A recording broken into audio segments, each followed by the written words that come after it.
사사기 14장 1절에서 9절까지의 말씀입니다.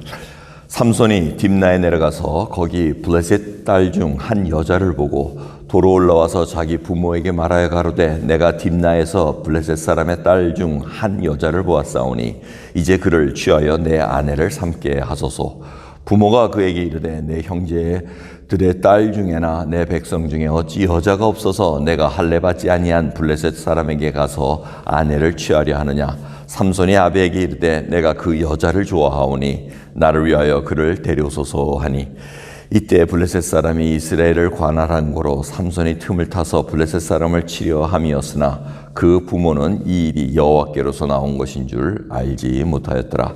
삼손이 그 부모와 함께 딥나에 내려가서 딥나의 포도원에 이른즉 어린 사자가 그를 맞아 소리 지르는지라. 삼손이 여호와의 신에 크게 감동되어 손에 아무것이 없어도 그 사자를 염소 새끼를 찢은같이 찢었으나 그는 그 행한 일을 부모에게도 고하지 아니하였고 그가 내려가서 그 여자와 말하며 그를 기뻐하였더라. 얼마 후에 삼손이 그 여자를 취하려고 다시 가더니 돌이켜 그 사자의 죽음을 본즉 사자의 몸에 벌떼와 꿀이 있는지라. 손으로 그 꿀을 취하여 행하며 먹고 그 부모에게 이르러 그들에게 그것을 들여서 먹게 하였으나 그 꿀을 사자의 몸에서 취하였다 하고는 고하지 아니하였더라.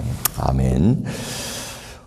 사사 삼손에 관한 이야기입니다. 이 삼손 사사는 12사사 중에 가장 마지막으로 기록되어 있는 사사면서 굉장히 오랜 많은 장수를 할애하고 있습니다. 13장에서부터 16장까지 할애하면서 이 삼손은 좀 특이합니다. 다른 사사들은 뭐 태어나기 전에 뭘 얘기하고 하는 거 없는데 이 12번째 이 사사 삼손은 태어나기 전부터 부모에게 애를 잉태할 수 없는 그 어머니에게 아이가 날 거라는 것을 얘기해주고 또 태어날 때부터 나실인이라고 얘기합니다. 구별되었다는 거, 머리 자르지 말고 독주 마시지 말고 또 죽음, 더러운 것들 만지지 말고 하나님께 온전히 대리케 거룩한 자로 구별되어 살라고 이렇게 구별해놨습니다. 그런데 보면은 전혀 사사다운 모습이 안 나타납니다. 그게 참 묘한 겁니다. 지금 오늘 본문 말씀도 이제 삼손이 태어나가지고 복을 받고 정말 복 받은 사사는 없는데 이 삼손은 13장 보면은 13장 24절을 보면 아이가 자라매 여호와께서 그에게 복을 주시더니 이렇게 하면서 그냥 태어날 때부터 하나님께서 굉장히 테이크케어를 합니다. 그럼 우리가 익스펙트한 건 뭡니까? 이거 굉장한 하나님을 위해서 굉장히 일을 잘하겠구나 했는데 14장도 보면은 이게 그게 아닙니다. 꽤 장성했던 모양입니다. 삼손이. 근데 삼손의 뜻은 그 태양의 사람이라는 뜻입니다. 그러니까 하나님께서 택할 때부터 너는 좀 태양처럼 빛나라는 얘기입니다. 빛이 좀 꽝꽝 나가지고 하나님이 드러나는 뜻인데 읽어보면 그렇지 않다는 것을 우리가 보게 됩니다. 자, 보십시오. 이 삼손이 딥나에 내려간다고 얘기합니다. 근데 딥나에는 블레셋 사람들이 차지하고 있었다고 얘기합니다. 이 딥나라는 땅은 사실 이 삼손이 단지파인데 여호수아 19장을 읽어보시면 단지파에게 할애된 땅입니다. 그러니까 단지파가 갖고 있던 땅인데 블레셋 지파들이 와서 지금 블레셋 사람들이 와서 차지하고 있었다는 겁니다. 그럼 당연히 사사가 가서 그 땅을 찾아오던가 전쟁을 해서 어떻게 좀 이스라엘 사람들을 단지파를 좀 편안하게 살게 해줘야 되는데 떡하니 가서 거기 여자가 좋다고 나 결혼하겠습니다 하고 부모한테 얘기한다는 거예요. 부모는 알고 있었죠. 너 그런 할례 없는 이방인들하고 결혼하는 것이 아니고 우리 족속들하고 우리 지파하고 같이 결혼해야지 했는데 전혀 듣지를 않습니다. 그러니까 이게 삼손이 전혀 하나님의 말씀과는 상관없이 사는 사사였구나라고 생각할 수 있습니다. 그러면서 이 블레셋 사람에게 가서 이 여인에게 장가를 가겠다고 하니까 4절을 보면 마치 이때 블레셋 사람이 이스라엘을 관할한 고로 삼손이 틈을 타서 블레셋 사람을 치려 함이었으나 그 부모는 이 일이 여호와께로서 나온 것인 줄 알지 못했더라 하고 기록합니다. 이 얘기는 마치 삼손이 무슨 계획이 있어가지고 한 것 같으나 사실은 그게 아니고 삼손은 직분과 자기의 컬링을 다 망각한 자입니다. 그저 자기 힘은 세가지고 어떻게 주위 사람들을 무섭게 할 수는 있으나 이게 무슨 하나님의 뜻에 순종하고 거룩한 자로 구별했다는 그 생각은 전혀 없는 자였습니다. 그런데도 불구하고 하나님은 하나님의 일을 이루시겠다는 그 의지와 뜻을 반영하고 있다는 겁니다. 비록 삼손이 지금 사사답지 않게 하나님의 종으로서 사는 것 같지 않으나 자기가 블레셋 사람 딸을 장가가 가지고 뭐 어떻게 하겠다는 이 모든 계획이 하나님의 뜻에 지금 이스라엘 사람들을 구원시키고 하나님을 드러내겠다는 그 뜻을 지금 삼손을 통해서 이루겠다는 얘기를 하고 계시다는 겁니다. 삼손이 얼마나 또 하나님의 말씀을 무시하냐면 이 사자를 죽입니다. 사자를 죽인 것까지는 괜찮습니다. 근데 죽고 며칠이 지나고 보니 그 안에서 죽은 시체에서 꿀이 나오니까 그걸 덥석 만져가지고 먹습니다.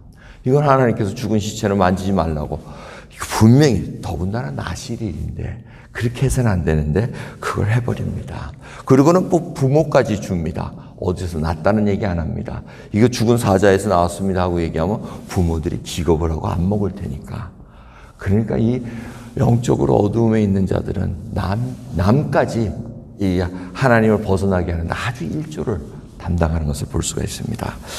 오늘 말씀을 보면은 정말 하나님께서 하나님의 뜻을 이루기 위해서 삼손에게 큰 힘을 주십니다. 누구도 대적할 수 없는 힘을 주는데 그 힘을 자기 개인의 정욕을 위해서, 개인의 그 힘, 뭔가를 위해서 악용하는데도 하나님께서는 그것을 끝에 가서는 어떻게 합니까? 합력하여 선을 이루신다는 겁니다. 우린 그걸 잊지 말아야 됩니다. 비록 우리가 곁길로 빠져나갈 때가 있습니다. 하지만 하나님께서 우리를 부르셔서 사랑하는 자에게 지금 하나님께서 이제는 모든 부르심을 입은 자에게는 합력하여 선을 이루리니라 라는 로마서 8장 28절의 말씀처럼 모든 것이 합력하여 선을 이룹니다. 우리가 때로는 이럴 때가 잊을 때가 있습니다. 하나님이 나에게 부르시고 직분 주시고 이 모든 것을 감당하라는데 잊어버릴 때가 있습니다. 저도 며칠간 아주 휴가라고 갔는데 이 프레드릭스버그를 떠나면 휴가더라고요. 그죠? 다 잊어먹더라고요. 왕 잊어먹고는 새벽 기도 시간이 됐는지 생각은 나죠. 생각은 나니까 누워가지고 스마트폰 그것도 이제는 아주 편해야 불도 안 켜도 되더라고요. 스마트폰 꼼꼼한데 해가지고 이거 사사 얘기구나. 그럼 그냥 쓱자 이게 스물스물 잊어버려요. 전부 다 참 희한하더라고요. 그래서 오늘 새벽에 와가지고 오랜만에 컴퓨터에 앉아가지고 이제 저희 음악을 틀어야 되는데 이 패스워드를 넣으라고 딱 나오더라고요. 그래서 매일 하는 일이니까 딱 치려는데 도저히 기억이 안 나요. 이 숫자가 패스워드가 생각이 안 나요. 야, 세상에 이럴 수도 있는가? 그래서 한참 여기 어디 적어놨나? 어디 적어놓은 것까지 기억. 그만큼 휴가를 잘 다녀왔다는 얘기예요. 그죠? 아주 새까맣게 잊어먹다가. 그런데 그게 아니고 제가 오늘 아침에 생각하면서 이 삼손 이야기를 들으면서 읽으면서 생각한 거는 삼손만 그러는 게 아니고 나도 그럴 수 있겠구나. 나도 그랬구나. 이런 생각들이 많이 오고 가고 있습니다. 여러분은 어떻습니까? 여러분들은 정말 하나님을 매일같이 하나님과 대화하면서 나를 부인하고 나의 십자가를 지고 주님을 따라간다는 걸 매일같이 할 수 있다는 그게 복입니다. 하지만 그걸 잊어버렸다 할지라도 내가 자기 생각대로 행할지라도 하나님께서 이루시고 전한 일을 하나님께서 이루어 가신다는 겁니다. 그렇게 저희들은 하나님의 은혜를 주십니다. 분명히 만약, if입니다. what if 하면서 만약 삼손이 하나님께 순종했었더라면 정말 하나님의 신실한 그 종으로서 살아갔더라면 분명히 지름길로 갔을 것입니다. 20년 사사한 게 아니고 정말 100년을 사사하면서 하나님께 영광 돌리며 자기 두 눈이 뽑히고 수모를 당하면서 그렇게 생애를 끝을 안 맺을 수도 있지 않았을까라는 생각이 듭니다. 우리는 그것이 우리들에게 놓여져 있다는 겁니다. 오늘 이 새벽 하나님 앞에 부르심을 받은 자로서 정말 주님 우리는 지름길을 택할 수가 있습니다. 그게 바로 마태복음 5장에서 7장까지의 말씀입니다.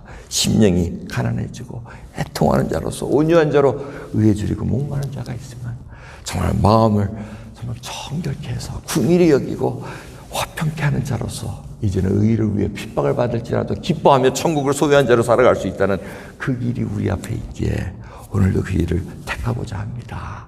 여러분은 어떤 길을 택하시겠습니까? 기도하겠습니다. 하나님 감사합니다. 주님, 어찌 저희들이 주님의 뜻을 떠나서 살아갈 수 있겠습니까? 마치 내 마음대로 살아가는 것 같으나, 내 정욕대로 택하여 살아가는 것 같으나, 하나님께서 이루시고자 하는 일, 하나님의 영광을 드러내고자 하는 그 일에 저희들이 다 협조해서 나가야 될 하나님의 종이라는 것을 생각나게 하시사 오늘 주님 앞에 하나님의 백성으로 다시 섭니다. 붙들어 주시옵소서. 곁길로 가더라도 주님께서 붙들어 주시는 은혜 속에 오늘도 주 앞에 부르짖습니다. 은혜 베풀어 주옵소서. 감사드리며 우리 주 예수 그리스도의 이름으로 기도드리옵나이다. 아멘.